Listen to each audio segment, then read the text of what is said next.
Alright y'all, this is Sophisticated Redneck here. Today I'm going to do some work on my tractor.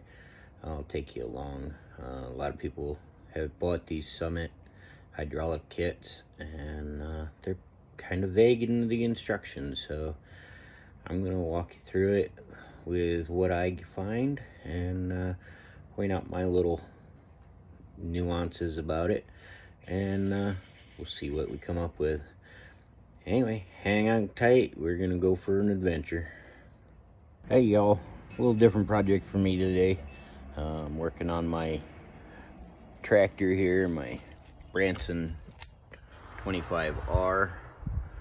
So today we're gonna be installing a Summit remote valve kit.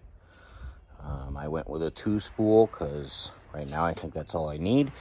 If I need more, I can always upgrade later.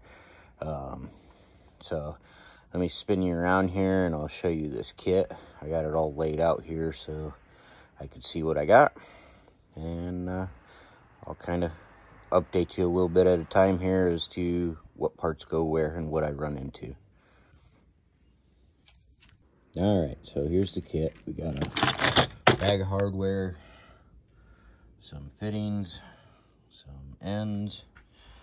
We've got a 2-button controller. They're self-neutral, so up, down, up, neutral. Got some wire loom. Comes with some pinch connectors, which we will probably not use because I'm not a fan of those. Some wiring, nice clean Deutsch connectors. I'll have to figure out exactly how that all works. Got covers and boots, and these are the solenoids, and it's supposed to mount to the ROPS, but I'm not sure that's what I want to do with it. And that's the block itself. So let me take a look at what I want to do here, and I'll update you later. Alright, so I have went and figured out where I want to mount this on the tractor, and I'll show you what I got going on here. So they give you a ROPS plate and all that, and everybody's seen all that kind of goodness. I'm thinking I'm going to mount mine right in here, down low, because I want it low, under this plate. So that was the first thing I did. After I pressure washed and cleaned the tractor, which I do about once a month, just to make sure there's no leaks, seals, damage I didn't see because of dirt. Anyway, so second thing that we did is I got the instructions out here. I put these 2 plugs in and this plug in. Okay, everything here is O-ringed, so anybody that's ever done any hydraulic work, worked with O-rings, you always want to lube them. So I got a little bowl of hydraulic fluid over there, and before I put everything together, just a little coat, just enough so that seal isn't dry. Anyway, let me get to the next step, and then I'll update you from there. All right, so this one took a little puzzling. If you read these instructions, we have install number 3 right here. Install 2, number 8, SCA orb male adapter, figure 1. There is no figure 1. You just have to guess. Number 8, to the valve manifold, see figure 5. Got it. Okay. So down here, number 4, install 2, number 8, SCA orbs, 3/4 by 16 thread, male adapter, figure 1, number 9, into the valve manifold, see figure 6. Okay, there's figure 6. Okay. Now, everybody got another look at that? I'm believing that this is figure 6. Okay. So let's come over here to the manifold. Okay, we have a and B So these are your two spools. That's what they call them. Okay, so you have a in and an out. That's what controls your up and down. Okay, if you look, if I pull the caps off of these, essentially they look the same. Okay, I'm guessing, if you look, there's two different styles. There's one with this jam nut and one without. Okay, so nowhere in the instructions does it say port A, port B. So Summit, if you're watching, update your instructions, because not everybody is going to be able to figure that out. Okay, and then in your P and T port on the side of your manifold, or wherever your P and T is stamped, your other two male adapters. Okay, so that's where we're at this particular point in the game. Still got all this hardware laid out. Now, here comes question number 1800. I have 4 female-only adapters. Okay. My game plan is here's my Power Beyond control up here. It comes out of there, and it runs down into my backhoe.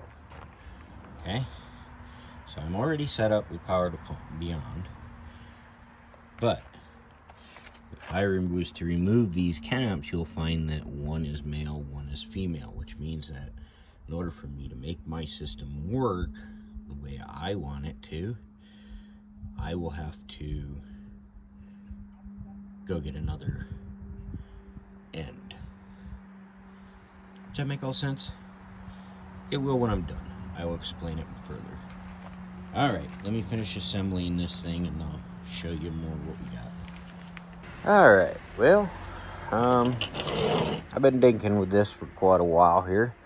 Got some accomplished. Found some things, you know. Summit, if you're watching, little room for improvement here. Just in design.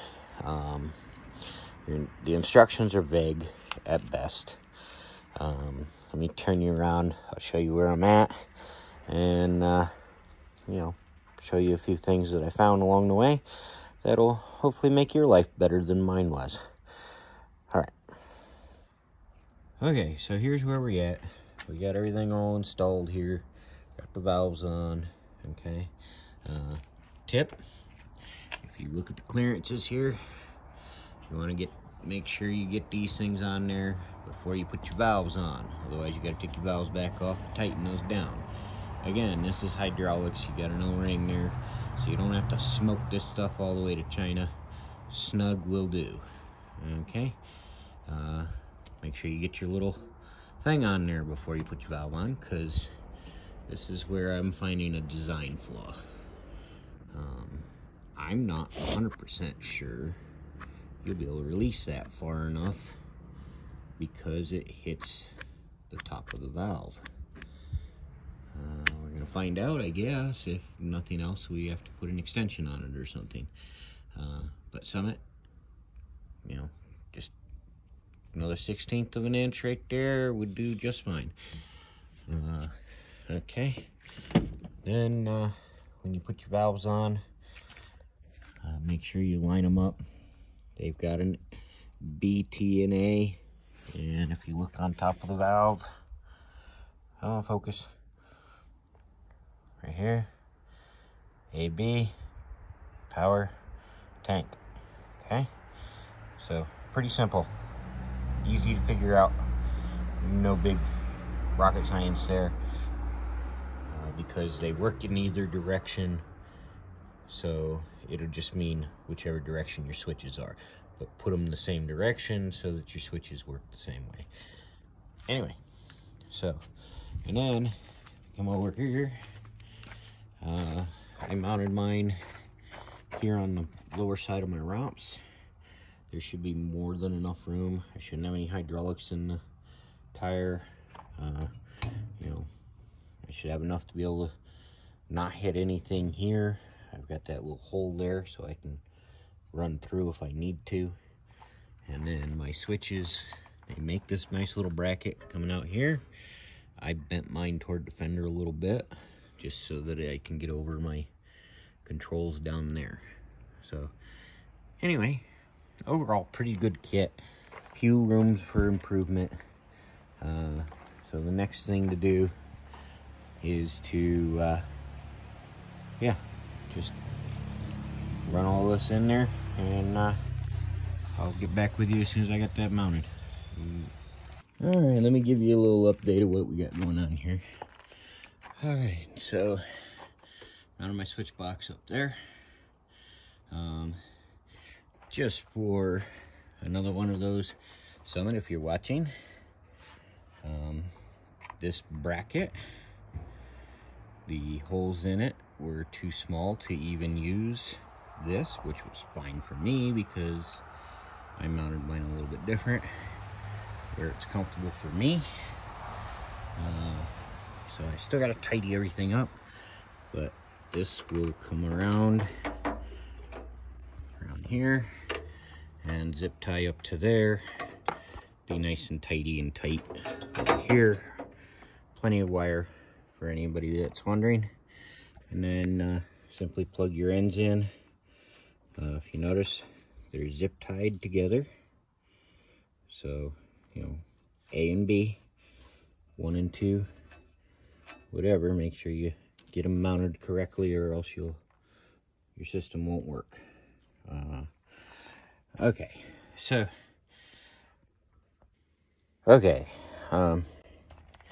so I'm gonna do things just a little different because I already have power on demand back here for my backhoe. So I'm just going to use those lines. So I need to get different fittings for underneath to hook this up, because in theory I should never have to use my multi-ports with my backhoe attached. So I should be able to just unhook my lines, put my covers back on. This is here for when I need it. And I am going to need it because I'm going to buy a hydraulic top and side link for my box scraper, and I'm going to buy, well, I'm waiting for it to get here, but I bought a stump grinder that swings, so I needed multiple ports. That's why this whole project. So anyway, all that's left now is to do some wiring, and pretty much everybody knows how to do that, I guess. It's just power in the ground. I'm going straight to battery power with a fusible link. That's going to be my cure. So I don't want to tear my dash apart. It's a brand new tractor. And when my dealer installed my remotes for my grapple and stuff like that for the front end loader, they went hot wired too. So they can do it, I can do it. So anyway, that's where we're at, and I hope you enjoyed it. Hope you got some information out of it. I know there's a few other videos, but this is a hard one to do and give you really good information. Biggest thing is making sure your ports are lined up. Don't try and smoke these things to China, because O-rings don't like that. Use a little bit of hydraulic fluid to lube your O-rings so you don't pinch them. Find a good place on your tractor that's out of the way, where it's not going to be hitting anything. I was just checking my seat because I suddenly thought I might have clearance issues, but I don't. So we're good. You know, that's pretty much it in a nutshell. There's a few flaw designs that I see with Summit. They could make their block just a tad bit taller, and that would solve your hitting. So anyway, I don't know what I'll have to do there. I'll figure it out on the fly like I always do, because, you know, I'm a sophisticated redneck. So, anyway, hope you all enjoyed it. Have a good day.